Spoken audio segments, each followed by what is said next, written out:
What we've seen in Dubai is really magical. Dubai has essentially catapulted itself to international fame and recognition. Today, we have more millionaires moving to Dubai than ever before, more companies setting up in Dubai than ever before, with more hedge funds setting up in Dubai than ever before. Dubai is this free trade hub for the world. Everyone that's someone wants to be in Dubai. Where does that come from? Like, why here of all places? It's really three elements, as we say. It's talent, it's capital, and it's infrastructure. This was by design, by clear execution, with a vision to actually make it a talent hub for the world.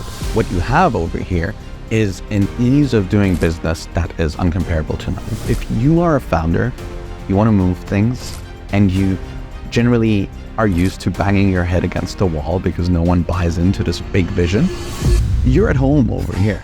Is Dubai the #1 city in crypto? Yes, it's the best in the world. And the UAE has positioned itself as this perfect platform in that entire space. Blockchain is going to do to transactions what the internet did to information. We are in our 1996 moment of the internet. We don't want this to be the Silicon Valley of the region. We want this to be the Crypto Oasis to this ecosystem. We firmly believe in this space. So with TDFi, we then publicly work with government entities to help them accelerate in these markets. With Trade Dog market managers and market makers, we actually work with these companies to ensure that we support them in that healthy growth in that space. And I firmly believe that it'll be the UAE that is leading this race. And it is because of these visionary founders finding their home in the UAE.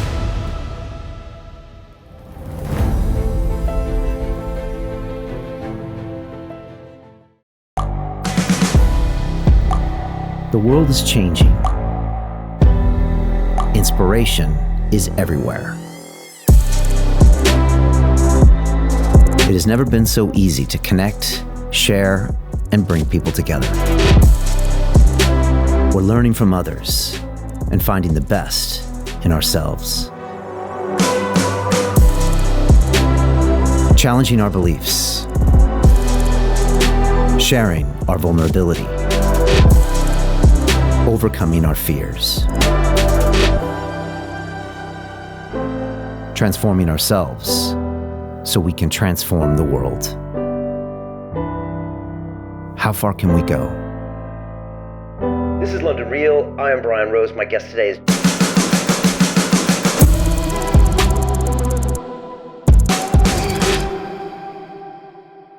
This is London Real. I am Brian Rose. My guest today is Saqr Ereiqat, the blockchain pioneer, business leader, and investor.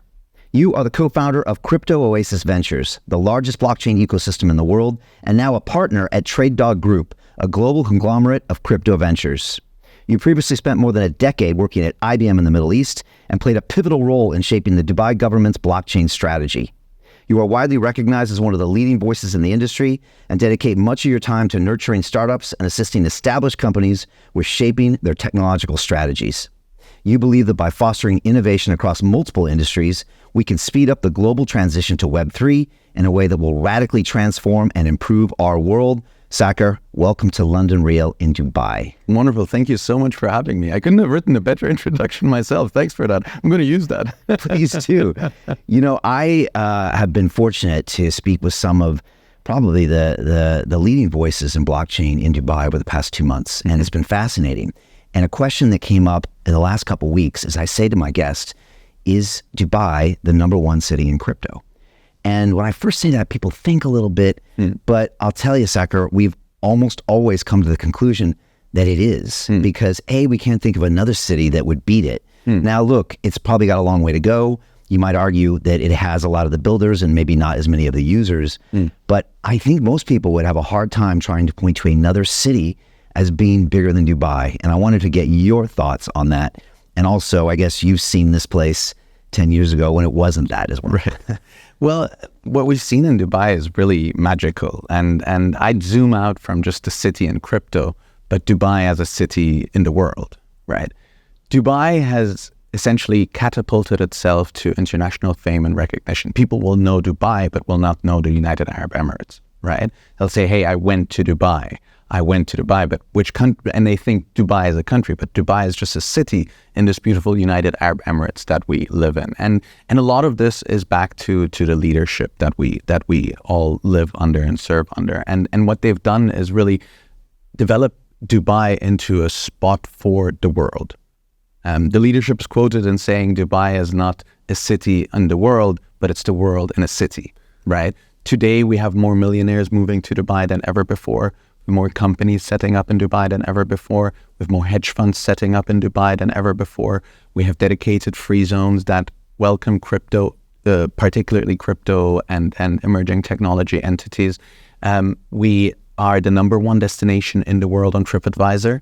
We are one of the happiest cities in the world. We have a clear happiness agenda and a ministry of AI and the future of work. Today, actually, while we're sitting here, a couple of meters into the direction towards Dubai, the World Government Summit is taking place. The World Government Summit brings together leadership from all around the world. All of the presidents and leaders of states are in Dubai today. Now, what's driving this? It's really three elements, as we say. It's talent, it's capital, and it's infrastructure. The infrastructure can be broken down in two bits, right? You have the physical infrastructure, but also the digital infrastructure, right? So yes, it's great roads and great hotels and great restaurants, but also you have the digital infrastructure. And probably the third bit to it is the regulatory infrastructure. The UAE as a whole, for example, and here, it's very important to remember our brothers down the road in Abu Dhabi, right? Abu Dhabi ADGM became one of the first entities in the world to provide a regulatory regime for crypto companies as early as 2018, right? For crypto exchanges to set up over here. So that's on infrastructure, right? Today, Dubai has one of the most vibrant airports in the world, one of the most vibrant seaports in the world. But then also, none of this works without the right capital. The UAE's always been capital rich. We have some of the largest sovereign wealth funds in the world. Now we have more and more hedge funds setting up over here. Ray Dalio, Brevin Howard, all of them, they're moving their capital over here. We've seen more capital move here than ever before. And with that, what directly follows is the talent, right? You just said it. You've spoken to so many people here in Dubai. I can tell you about a Dubai 10 years ago where we couldn't even get, and it's not yet 10 years, so this was 2015 probably, where we couldn't get 5 people in the room to talk about this. Today we have conferences and conferences and conferences with thousands of people coming into the space. And talent is probably the most unique element in Dubai, right? The UAE has established itself as a talent-first immigration policy. And this was, again, very conscious, right? Rome wasn't built in a day. Many people think that this all just happened. It really didn't. This was by design, by clear execution, with a vision to actually make it a talent hub for the world. Today, everyone that's someone wants to be in Dubai. Why? Because of the beautiful infrastructure, because of great capital, because of safety and security, right? And with that, what the UAE did at the time is they set up one of the 4th Industrial Revolution research centers with the World Economic Forum and quickly realized that the next quote-unquote war is the war for talent, right? And with that, they said, we want all of these talented individuals to come to us. And they came up with schemes like the Golden Visa scheme, like an investor scheme, how people that are able and that are needed in the economy can land here in no time, right? We've seen entities like Binance, for example, set up in Dubai and within 12 months have more than 700 employees. Where else in the world can you do that? And by the way, these are 700 employees by a multitude of nationalities. And again, to drill down on this, it's as easy to land someone here from Peru as it is to land someone here from Palestine, as it is to land someone here from Australia, right? If you are someone hiring in the UAE, your talent pool isn't just limited to the 3 billion people that are in a, I think, 6-hour flight radius around you, or even less, in a 3-hour flight radius around you. Don't beat me to the number. It is the entire world, because it's as easy to get someone to immigrate over here and get their paperwork done than anything, right? We operate in Switzerland as well, and over there it took us, I think, 6 months to hire a Canadian citizen, right? Yeah, the elephant in the room here is like America, right? Where you can't get talented people to save your life. It's a 3, 4, 5 year green card process, and it's just nearly impossible. And this is what the UAE understood, because I've been asked the question, so what if other countries start now? It's like, how are they going to start? How are they going to change their immigration policy? How are they going to set up that right infrastructure? How are they going to bring in all of the capital? So I firmly believe that the UAE as a whole, specifically Dubai, but the UAE as a whole, with initiatives like the ones we're seeing in Abu Dhabi with Hub 71 and ADGM, with initiatives like the ones we're seeing in Ras Al Khaimah with the Digital Asset Oasis, with initiatives here in Dubai like the Dubai AI and Web3 campus, where essentially the laws of the UAE don't apply. They're so welcoming to international entities. They'll say, you know what, we've created a free zone for you where the laws of the UAE don't apply. So you can come here and practice under the laws and regulations that you understand. And don't worry about the UAE courts. And this is the IFC and ADGM, right? And with that, they have their own system of courts, they have their own system of regulation, and they're welcoming to international people that more than anything that I've seen, and we've worked a lot with governments trying to benchmark this. I'm just back from Pakistan, where I was invited by the Minister of Finance, trying to talk to them about government innovation. And when you stack Dubai and the UAE again, I keep saying Dubai, but really it's about the UAE. When you stack the UAE across all of the other governments around the world, there's really only Singapore and Estonia that you can bring to that level. And both of them don't have the beautiful amalgamation of talent, capital, and infrastructure that we have over here. Sorry for the long one. No, it's a beautiful answer. It's like the immediate thing that everyone's going to think, and I just brought it up earlier, is how does this compare to the West? And you went to school in London. I'm based in London. The America is right there. We got these Western democracies, which quite frankly, have a superiority complex. We have our freedoms, we have our democracy, we have our history, we have our universities, we have our capital markets. How do those compare to this? And what do you say when people hit you with common misconceptions about the UAE? You don't have the freedoms we have. Right. You don't have the this that we have. Like, how do you explain that to a Westerner, and how do you contrast that with a Westerner? So I've recently stopped trying, because if you are in this world and you read the news and you still can't see through them, then that's okay. Then that's your point of view. But the UAE and the West will win on pretty much any single metric that you want to set out, right? And let's make this factual, right?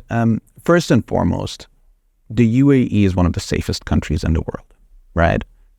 When we go to a coffee shop over here, and I'm sure you've tried this, we put our phone on the table or our wallet on the table to reserve a seat if it's a self-serving. I'm at my local Starbucks on the beach in JBR, right? And people leave the keys to their car. Yeah, they leave it there, and then they go and get the coffee. And I come out, and there was some cups there, and I'm like, are they still there? Yeah. But that's the way you reserve your table. That's the most normal thing in the world. I mean, so much so that when we travel, a part of the travel routine is reminding yourself, hey, you're going to a place that's not that safe anymore, right? Then for healthcare, because again, I want to talk away from tech, away from crypto, just life in the UAE, right? Life in the UAE, you have the best healthcare facilities in the world, right? And if not here in the UAE, you are in the 3-hour flight radius, you have some of the best and affordable healthcare in the world, right? When you look at the standards of schools, they're the highest in the world as well. Now, mind you, with that, over the weekend, I found out that LA Metro, actually, as when you look at the GDP of LA Metro, is 20% larger than that of Saudi Arabia, which is one of the largest economies in the world, right? So there is, of course, that scale that you don't have over here. But what you have over here is an ease of doing business that is uncomparable to none, and a safety and security for your family when you're traveling, or something that you don't even have to worry about, an infrastructure that enables you to grow, right? And with that, to arrive anywhere else in the world. I mean, with us being in Dubai and Abu Dhabi just being down the road, you have some of the 2 best airlines in the world, right? Between Etihad and Emirates, that will take you anywhere in a direct flight, right? With that, really the entire world is your oyster. I want to finish on a note of that's a little bit controversial, but I really do believe that. I don't believe democracies are made to keep up with the technological shift that we're seeing today. Technology is moving faster than the democratic process. Does that mean I don't believe in democracy? I don't like? No. Super. I'm born and raised in Germany. I'm a Palestinian. I believe in democracy as the next dude as well. It's just what we're seeing over here, and that's one of the common misperceptions that we hear. Hey, but it's not a democracy. It's a dictatorship. Sure. We have His Highness Sheikh Mohammed bin Zayed. We have His Highness Sheikh Mohammed and the rulers of the UAE. And they're doing such a good job because they have our best interest in mind. And I say that as a non-Emirati. But I identify so much so with this country and with that leadership. They have our best interest in mind. Name another country in the world, and there is a few, but not many, that has a happiness agenda. The first time I heard this, I thought this is wishy-washy. Like, oh, a happiness agenda. But I was so intrigued by it that I went back to school and I did a degree by UC Berkeley in corporate happiness. Happy people are more productive people. They are more willing to spend. They're better participants in the global economy, right? So when they say the happiness agenda, obviously they have our safety and happiness at heart, but also they understand that there's a business metric that you will increase by allowing me to renew my car with a click of a button, right? A business metric that will increase by allowing me, because any minute that I'm not dealing with renewing my visa or renewing my ID or renewing my passport is a minute that I'm probably going to spend working. Right, and with that, I think the world is really going through a massive change, one that's unprecedented in human history, right? And I say that very carefully. I really believe that we are in the first minute of the first hour, of the first day, of the first week, of the first month, of the first year, when it comes to technological adoption in human history, right? Technology has just come around the corner. We're just figuring out how to use this to our benefit. What's 50 years in the time of history? And the UAE has positioned itself as this perfect platform to be a frontline runner, if not even a leader, in that entire space. Does technology make democracy obsolete? So the first things that I used to say when I went on stage at the time talking about blockchain, that in the future we won't need governments anymore. Because really, governments are made for trust. But I've switched from that. Also, I've switched from everything needs to be blockchain. Okay. And in the end, governments provide one very important thing. Forget about the fact that they certify who we are and they give us passports and they give us a nationality and rules and regulation. They provide trust. Blockchain in a perfect world should be that trust machine, right? It should remove this friction that is so inherent in everything that we do because we don't trust each other. Let's not forget, we come from a world where, there were no contracts. Yeah. Just a couple of thousand years ago, there was a handshake, there was honor, there was respect, there was me sticking by my word. And blockchain is just a technological facilitator for us to turn back into this trust-based society. So I don't think that governments will be obsolete, but I do believe that governments will shift of what they do, right? So it's now, when you look at a good government, and this is what I consider the UAE being, it's a government that invokes trust.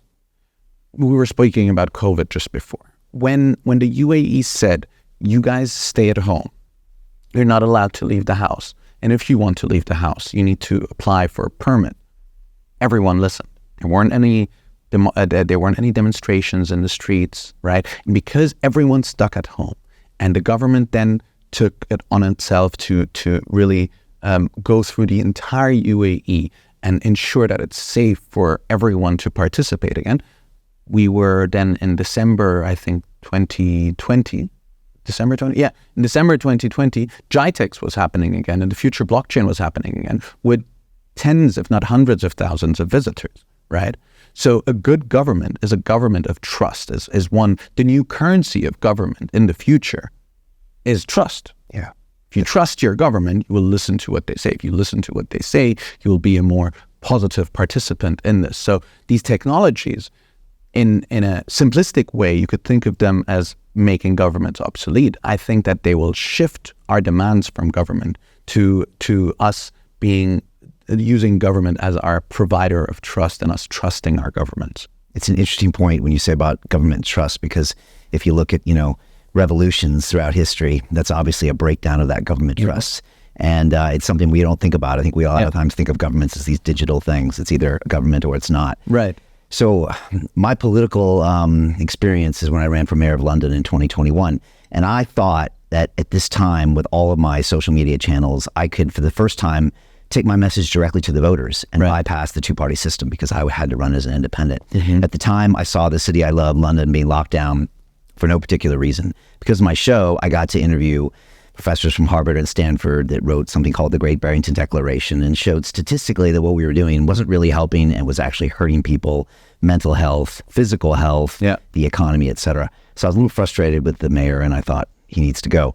And I thought we take it directly to the voters, take it out of the party's hands, and maybe you have this system in the future where maybe it's like a DAO, and you don't have all this nonsense going on. I did find out I was a little early for that. And I found out that there's a lot of vested interest in the status quo. And that the media, either intentionally or non-intentionally, are kind of in cohorts with the two-party system. It's just one merry-go-round that probably goes around. Intentionally. Yeah, maybe intentionally, where I was number 2 in the betting agencies and I didn't get invited to a 6-party debate, for example. And then the media in Britain is absolutely brutal. It's a blood sport, and they were just coming after me. And so it was interesting. The other thing I learned, Saqr, is how broken a city like London is. Londoners cared at the time about 4 things: business, transport, healthcare, crime. You got kids being stabbed in the streets. You've got, a healthcare system that's broken. You've got housing that's just not being built. And you got a transport system. Honestly, my tube stop in Old Street looks like it was last cleaned in 1963. Right. Dubai really puts a mirror on something like that. And you realize how broken it is. And when people say, "Oh, it's a democracy," and maybe they contrast that with the vision of the rulers here, you say, "Okay, when I was running to be mayor of London, I realized that anything we would accomplish would be taken credit for by the next mayor." Obviously, because in 4 years, what the hell are you going to do? We had these 10, 15-year plans to fix these things. And I remember speaking to my advisors, and we're like, if we do our job, the next mayor is going to take credit, and everybody was okay with that. But that's because that's the way it's worked. And so it's just broken after broken after broken. And then you see a vision here, a 10-year, 20-year, 50-year, 100-year, maybe longer vision, and then metrics to come up with it. There's a Vision 2070 right now. That wants to put us on Mars. But sorry, I broke your... No, it's just a very interesting contrast. And again, it's a great way to compare, a democracy with monarchy in this case. And what is freedom? That is a real interesting question. And what is it really? People say, "Oh, you don't have freedom to say what you want to ever say." I'm like, "Oh, and I do on YouTube? No, I don't. And I do in the UK? No, that's Ofcom that tells me not to say that." So when you drill down, if you choose to have that conversation with people, you'll start to realize that it's really an illusion of freedom, an illusion of choice, an illusion of safety. And yet these Western governments kind of walk around, I think, with a superiority complex that is not backed up by a lot. And don't get me started. I think the worst thing that happened in this, and what made it clear to everyone, is what happened during the FIFA World Cup in Qatar, which was so beautifully executed, so well done. But suddenly you had everyone wanting to be a human activist and standing up for human rights. Mind you, as a Palestinian, this is something very close to my heart. But then, can we pause for a second? Can we, remove all of the political agendas for a second and look at the fact that this is working and this isn't? Regardless of where you stand, right? Pro-democracy, anti-democracy, pro-dictatorship, anti-dictatorship. This country works. And it's working in such a beautiful way that you're here and the next guy is here, and we've received more tourists last year than ever before. This works.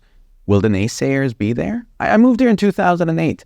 And I never forget, because at the time I was 21 years old, and what did I know about the world at the time? And then on Times Magazine, or it was not Times Magazine, the New York Times and the Guardian, right? These big newspapers, they had these pictures of Dubai skyscrapers back in the dunes, right? When the financial crisis hit, that Dubai is going to be a ghost city, and who's going to live in these places? And I was really worried, but then I looked out of the window and, I saw people getting hired. I saw salaries being increased. Yeah, I saw the Lamborghinis on Dubai airport that people abandoned because they weren't supposed to buy them to begin with. Right? Yeah. But at the same time, I started seeing that divide between what you consume, because again, being born and raised in Germany as a Palestinian, I've consumed that media, right? I've seen it. And suddenly I realized there's such a big divide between what is being reported to reality. Let's root ourselves in reality. The UAE works. We today are the most thriving ecosystem and probably the fastest growing and the largest in the world. And yet we've been claiming this for the last 2 years. I'm yet to hear someone says it's not the case. We have more than 1,800 companies in the blockchain ecosystem over here, out of which 2/3 are the majority are crypto native entities that are choosing the UAE as their home. They're in ADGM, they're in DIFC, they're on Dubai mainland, they're in Ras Al Khaimah, they're in Sharjah, they're all around because people see that it works over here. Friction in business is low. Does that mean it's the perfect place in the world? I don't think anywhere is, right? But you can do business over here. You're able to do business over here. You're welcomed to bring your children here and your family over here. You don't want to do that? You have 6 flights a day to wherever you want to actually go and leave whenever your business here is done. And with that, I don't see this changing anytime soon because of these visions. Because this isn't, maybe 30 years ago, this was by chance, and I'd argue it wasn't then already. Because when you look at Jebel Ali Port, which is, just down the road from here, Jebel Ali Port was, I think, finished in mid-70s. And already then was one of the largest ports in the world. And everyone called them crazy at the time. Who is going to come to Jebel Ali Port? Why would anyone come to Jebel Ali Port? Today, Jebel Ali Port is one of the most utilized in the world. Emirates Airlines started with a plane on loan from Kuwait Airways and from Pakistan Airways, right? And one of the first destinations that many people don't know was Lahore, Dubai Lahore, right? And at the time, they're like, why would anyone need an airline? Why, you're such a small city, a small fisher village. Why do you need an airline? Today, Emirates Airlines is one of the most connected, one of the most successful airlines in the world. A couple of kilometers down the road, you have Etihad Airways giving them a run for their money as well, right? So visions are bold, and these leaders that we have a chance to live under the leadership of, they have bold visions and they're competitive. They want to be the best. Sheikh Mohammed is quoted, why do you do this? He says, it's in our nature to want to be the best. Yeah. And you see that then, I've had the distinct honor and pleasure to serve in these government entities as a consultant and to work with them. And there is, I don't think there's any other government in the world that is this active. So much so that they actually turned their governments into profit centers and they put CEOs at the helm of governments. And it's a really cool YouTube clip that I invite anyone to check out of His Highness Sheikh Mohammed at the World Economic Forum. He was asked about what's going on in Dubai. Dubai was just going through this vibrant growth at the time. And by the way, vibrant growth means that in the last 10 years, the population of Dubai doubled. And the 10 years before, it doubled again, right? And he was saying, in Dubai, we live with a certain mindset. And he turned to the camera and he said, every day in Africa, a gazelle wakes up in the morning thinking about it's thinking about only one thing. How do I outrun the lion to not die? And the lion at the same time is waking up thinking, how do I outrun the gazelle to make sure that I can feed myself and my pride? And then he turned jokingly to the camera and he said, in Dubai, I don't care if you're a lion or a gazelle. In the morning, you better wake up and run. And that's in everything that we're doing over here. Similarly, when they wanted to be the first electronic government in the region or the first mobile government in the region, he came out with this bold vision of hundreds and hundreds of servers being available within 2 years, right? And he said that, he's quoted saying that. And this is a convention of all government leaders of Dubai at the time. He said, we're going to have X amount of servers. I think it was 500 or 1,000. Don't quote me on the number, but he said we're going to have these many services live 2 years from now. And he said, we're going to celebrate 2 years from now that all of these services are live. And you know what we're also celebrating? We're going to celebrate the departure of anyone that didn't make it happen, right?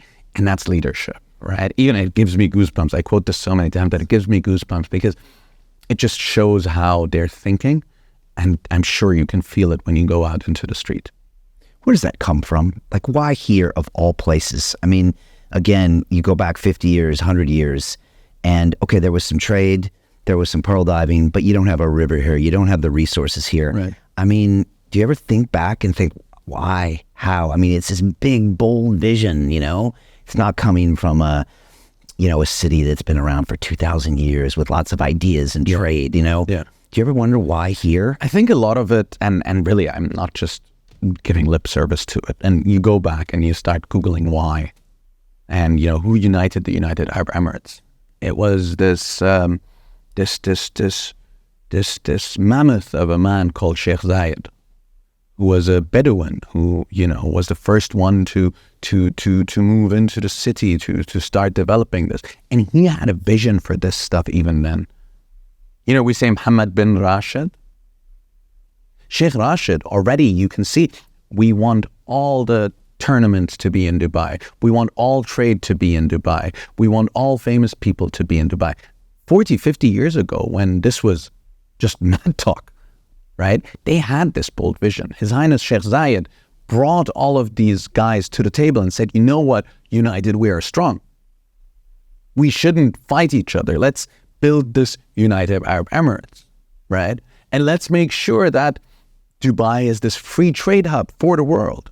This was, and you know, again, this isn't me just making sense of something. You can go back and you can find these videos where these guys at the time were saying it, which if you were listening to them, you'd say, this guy's out of his mind. Why would anyone have a tennis tournament in Dubai? Why would anyone have a golf tournament in Dubai? The Emirates Golf Club, I think they just celebrated 27 or 28 years of existence. You go back to the pictures, you'll find a desert, an absolute desert, and a patch of green where you could play golf. Why? Because it made sense to them. They saw that they wanted people to arrive here, to enjoy their lives, and suddenly now we have the biggest tennis tournaments in the world here, the biggest golf tournaments in the world here, we have the biggest anything tournament here. And it is not the least due to obviously an amazing population, each one of us being a stakeholder in this, but it's the leadership's vision and how they execute on it. And it's Sheikh Mohammed His Highness Sheikh Mohammed being quoted saying, the second doesn't exist in our world. We want to be the first. And this is in everything that we're doing, right? And then they come out with these principles because, you know, it's easy. Again, I want to go back to this. It's easy to say, oh, but it's not a democracy. Well, I can point towards many places in the Western world or in the democratic world, right, where one of the base principles of Dubai is not applied. And the base principle of Dubai, and I'm not sure, have you been to the Emirates Towers yet? No. We'll go there together. And in stone, you see the principles of Dubai. Oh, yeah. I've read those. Yeah. They're amazing. Right? And one of the first one is the laws above everyone. Sounds so simple. But, you know, when you think about everything that's happening, all of the headlines that we're hearing, is the law above everyone in the US? Is it in the UK? Is it in these, you know, in France? Is it in these nations that claim that they are so forward thinking and so progressive and that they need to teach us about human rights? And I don't know. And this is also one of the base things that in Dubai that works. It was one of my first projects, and maybe it's not right to quote it, but at the time we were doing a data migration between systems for one of these government entities that issues fines without going into which government entity that was. And there was, I never forget that, there was on this letterhead, on this royal letterhead, not one of the royal, but, you know, from the extended family, that was asking for, can we reduce the fines? Fines, which, you know, if you go to any country in the world, you'll probably go and see someone, make a donation somewhere, and they're like, okay, your parking tickets are gone. And the answer was no, the law is above all. remember us migrating the system, there was certain records we didn't have access to, only to realize that these are records that are for the palace, for example, right? Even they have, and again, it sounds so simplistic, but it shows that they practice what they preach, right? And I think that can be a lot of the growth that we're seeing here in the UAE can be attributed to this vision that they have. Yeah, those 8 principles are pretty powerful. I was posting them on my socials the other day. I recommend everyone read those. Yeah. Compare that or contrast that to the kind of people you deal with in the crypto ecosystem, because we look at some of the great technology successes over the past 100 years. Yeah. Similar people, big visions that everyone else laughs at the time. Look at what Musk has done. Look at what Jobs has done. Look at all these things. So yeah, is that also aided by the big vision here? Have you seen that carry over into the thousands of companies that you've worked with Crypto Oasis? Definitely. Okay. Because, and not just from a Crypto Oasis, but also from the Dubai AI and Web3 campuses point of view, where we're an active partner. Also from TD5's point of view, where we accelerate companies. Also from the companies that are here. If you are a founder, you want to move things, and you generally are used to banging your head against the wall because no one buys into this big vision, you're at home over here. Because you'll come here and you'll find people resonating with that. Oh, you want to change the world with this application? Yeah, sure. By the way, this guy is doing something in this space and this guy is doing something. Maybe you guys should be talking. And then you'll go to a senior government executive and he'll say, yeah, you know what? We have a strategy for this stuff. Maybe you want to be part of this strategy, right? When you arrive over here as a founder, and obviously, again, I'm painting the perfect picture. Unfortunately, with any emerging technology, with any emerging economy, there's a lot of bad actors, right? So unfortunately, we still hear of many people falling prey to those bad actors. But if you land in the right space, if you land in these right accelerators, incubators, venture studios, in the right government departments, your experience will be on. You know what? Forget about government for a second. If you just go on the road, there's this feel, there's this vibrant feeling. So I'm not young enough to still remember the .com bubble, right? I was experiencing it from a computer at home, but it didn't mean anything to me. And now we're welcoming all of these experienced guys that lived through this, invested through it, made multi-billion-dollar exits with it. And they say this is the kind of vibe that we had in Silicon Valley at the time. And this is where the idea of Crypto Oasis was born, that we don't want this to be the Silicon Valley of the region. We want this to be the Crypto Oasis. This ecosystem should be referred to as something that is native to this ecosystem, right? And then we firmly believe in this space. So with TD5, we then publicly work with government entities to help them accelerate in these markets. With trade dog market managers and market makers, we actually work with these companies to ensure that we support them in that healthy growth in that space. And I firmly believe that it'll be the UAE that is leading this race, and it is because of these visionary founders finding their home in the UAE. Can you tell me more about Crypto Oasis, kind of how it got started, what it is today, and then now what you see it going forward, including like what's your vision of state of the art right now of, blockchain, Web3, even AI? Right. So Crypto Oasis, again, started with our partnership with the DMCC, where we set up one of the first physical spaces for crypto entities to land here and blockchain entities to land over here. We signed a partnership with the DMCC at the World Economic Forum, kicked off in 2021. And I'm talking as someone that's native to the space, seen it grow. When we started counting, we're shocked by how many companies are moving over here. So much so these numbers, 1,800 companies, that's the last one we've issued just a year ago, roughly. I myself questioned it. And I myself went in and I said, okay, where are these companies? What are these companies? Because that's a lot of companies. Just by comparison, Crypto Valley, and we work very closely. We represent the Crypto Valley Association here in the region, which is in Switzerland. Right. And the wider region around Switzerland. I think today, after being in progress for 8, 9, even 10 years, are counting 1,100 companies. And again, that just shows how vibrant this entire space over here is. So Crypto Oasis is really the ecosystem bit. We're venture building in the space, and we're investing in the space as well. So we've invested into somewhere around 55 early stage entities in the space. When I say in the space, I mean in the UAE. And with TDFi, what we do is we incubate these companies, right? We make sure that we take them from zero to hero, right? And also start venture building in this space. And venture building is a very interesting concept that doesn't receive too much airtime. It's us becoming the corporate co-founder, right? It's me de-risking the entire process.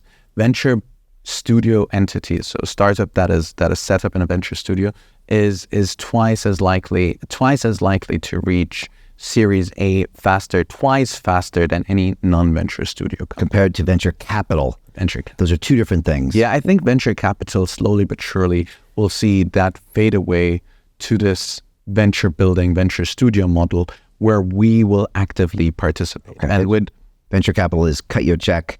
I'll try to make a few connections. See you later. I'm busy with cutting more checks. Exactly. Okay. Whereas venture building is really what we do also with TDFi. We start with this company, they're today at a $5 million valuation, a $10 million valuation, and we'll work through our portfolio of companies, and that is events, that is market making, that is research, that is go-to-market strategy, ensure that you actually become successful as an entity. And the numbers are proving it. So I believe that this is going to be the model going forward more and more, where we believe that through venture building, we'll de-risk the entire process for everyone, for the investor, for the founder, for the startup, for the government that they're working with. And the numbers are astounding. You said maybe venture capital is dead. I wonder if we could go a little deeper on that. Because it's an interesting question. I'd pull that back. I'm being way too controversial. Yeah. But yeah, so it's exactly what you described. Here's a check. Here's a couple of intros. I'm busy with writing more checks. Definitely, that's going to be the case, and it doesn't necessarily need to be that that all venture capital will end up being with venture studios. But one of our partners, for example, the Blockchain Founders Fund. To continue watching the rest of the episode for free, visit our website londonreal.tv or click the link in the description below.